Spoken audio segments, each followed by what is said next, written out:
शांति। सुनते हैं 23 जनवरी 79 के अव्यक्त बाप दादा के मधुर महावाक्य। आज की अव्यक्त वाणी का टाइटल है सदा सुहागिन ही सदा संपन्न है। आज प्यारे बाबा ने मुरली में कहा सुहाग की निशानी क्या है। फिर बाप दादा ने कहा सदा सुहागिन आत्मा के क्या लक्षण हैं।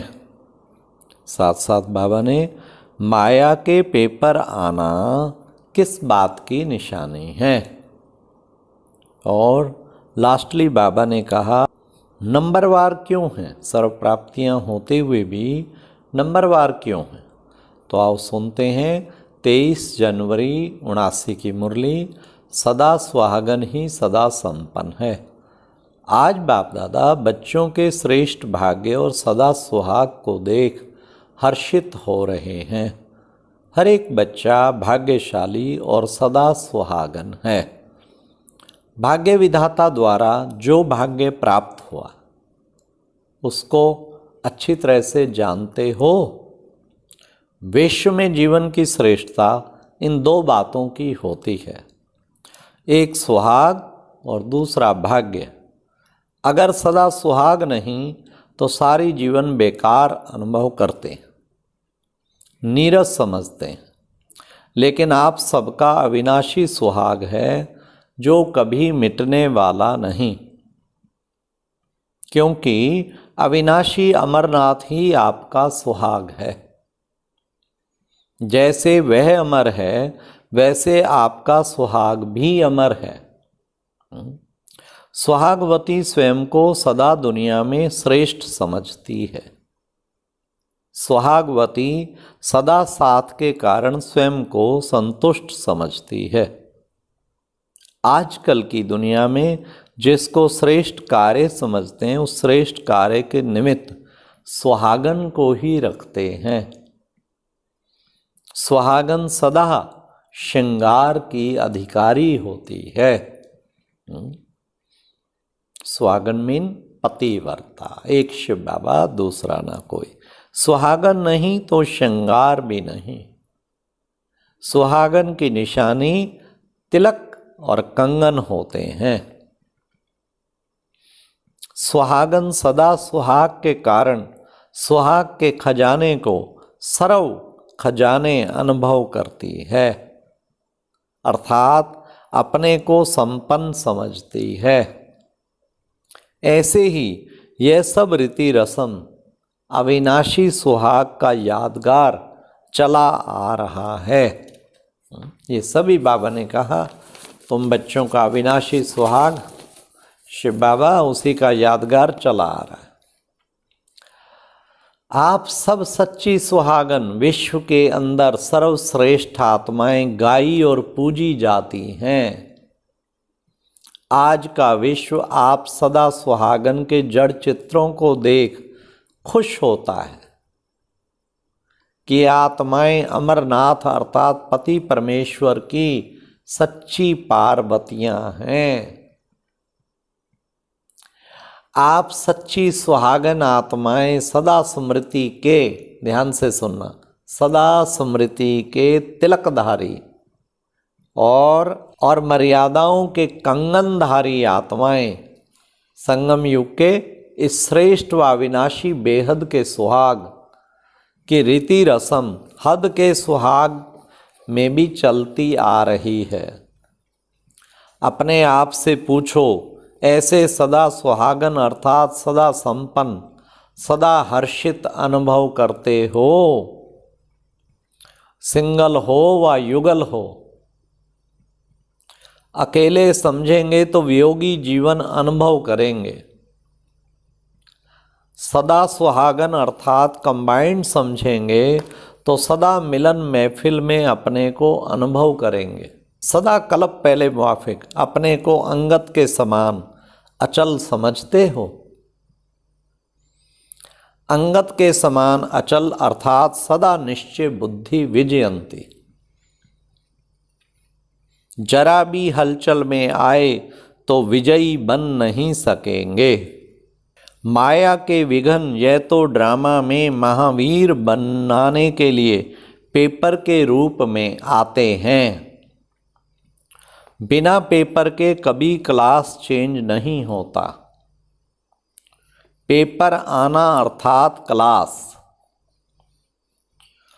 बहुकाल से अलग हो गए तो अपने अविनाशी साथी को भूल गए हो क्या?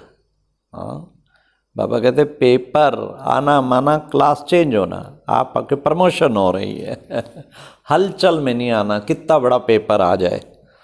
बहुकाल से अलग हो गए हो, अपने अविनाशी साथी को भूल गए हो। सुहाग खोया तिलक को भी मिटा दिया।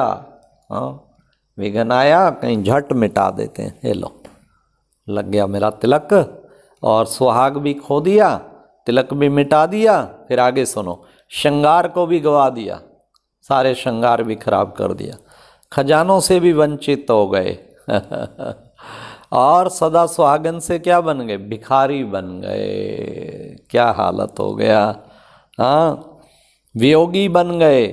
फिर भी अमरनाथ ने आकर बहुकाल से बिछड़ी हुई पार्वतियों को अपना स्मृति का तिलक दे सुहागन बना दिया। अब बहुकाल के बाद जो सुंदर मेला हो गया, इस मेले में अब सेकंड भी वंचित नहीं रहने वाले हो। ऐसी कंपेनियनशिप निभाने वाले हो ना। आज बाप दादा अपनी पार्वतियों का श्रृंगार देख रहे थे कि हर एक पार्वती कहाँ तक सजी सजाई रहती है। हाँ, ज्योति बिंदु आत्मा पार्वती के रूप में दिव्य गुणों से कितनी सजी सजाई रहती है, मर्यादाओं से, कंगनों से। श्रृंगार तो सब करते हो, लेकिन फिर भी नंबरवार। माला सभी पहनते हैं, लेकिन कहाँ 9 लखा हार और कहाँ साधारण मोतियों का हार। ऐसे ही बाप के गुणों की माला व अमरनाथ की महिमा की माला सबके गले में पड़ी हुई है, फिर भी अंतर है। अंतर तो समझते हो ना।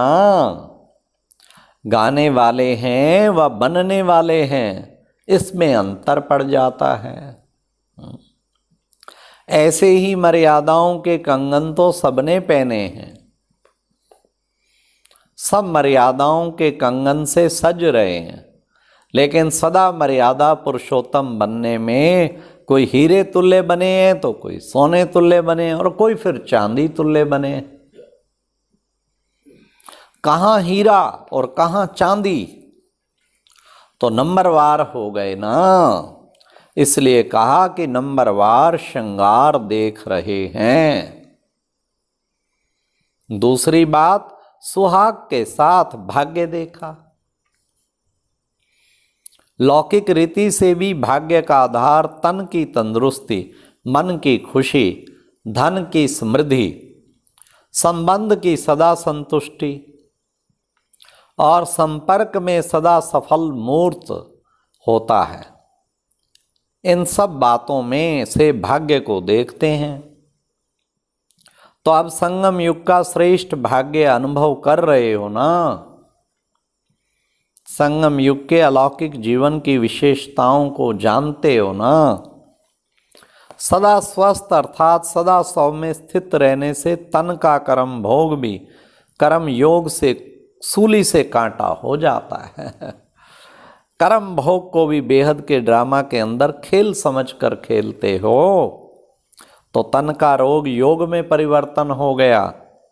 इसलिए सदा स्वस्थ हो। बीमारी को बीमारी नहीं समझते, लेकिन अनेक जन्मों का बोझ हल्का हो रहा है, हिसाब चुकतू हो रहा है।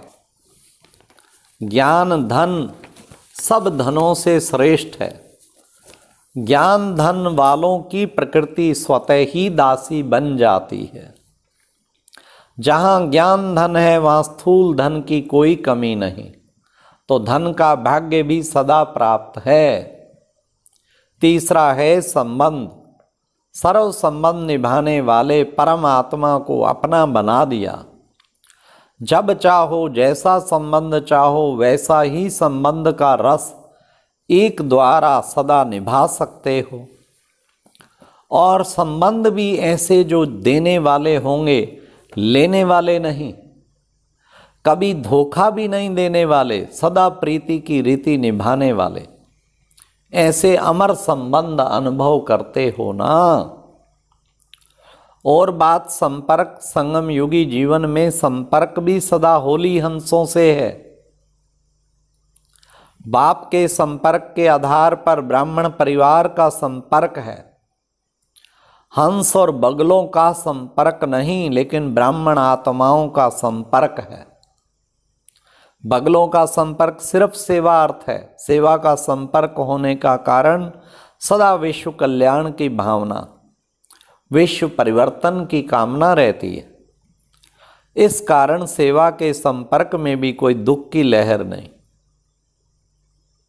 निंदा करे तो भी मित्र, गुणगान करे तो भी मित्र, सदा भाई भाई की दृष्टि, रहम की वृत्ति रहती है, तो संपर्क भी श्रेष्ठ है। ऐसा श्रेष्ठ भाग्य विधाता से प्राप्त है, तो सदा श्रेष्ठ भाग्यवान हुए ना। आज बच्चों के इस सुहाग और भाग्य को देख रहे थे। सदा संपन्न आत्माएं, अप्राप्त नहीं कोई वस्तु इस ब्राह्मण जीवन में, ऐसे अनुभव करते हो ना। सदा सुहाग का तिलक व भाग्य का सितारा चमक रहा है ना। चमक की परसेंटेज कितनी है? चमक तो सभी में है, लेकिन परसेंटेज के अनुसार नंबरवार है। हाँ, विदेशियों का नंबर कौन सा है? विजयमाला में नंबर है ना। चाहे देश के हों चाहे विदेश की हो, माला तो एक ही है। जो सदा सुहाग और भाग्य के अधिकारी हैं, वही विजयमाला के भी अधिकारी हैं। बाप दादा को विशेष काम है ही बच्चों का तो सदा बच्चों की माला जपते हैं। वाह वाह वाह वाह। बाप की माला तो आत्माएं जपती हैं, लेकिन बच्चों की माला परमात्मा बाप जपते हैं। तो भाग्यशाली कौन हुए? अच्छा, ऐसे सदा सुहागन, सदा श्रेष्ठ भाग्य के अधिकारी, सदा कंपेनियनशिप निभाने वाले, सदा स्मृति के तिलकधारी, मर्यादा संपन्न श्रेष्ठ आत्माओं को, विश्व कल्याणकारी आत्माओं को बाप दादा का याद प्यार और नमस्ते। और अब यह एक बहुत अच्छी वीडियो भी जरूर देखें।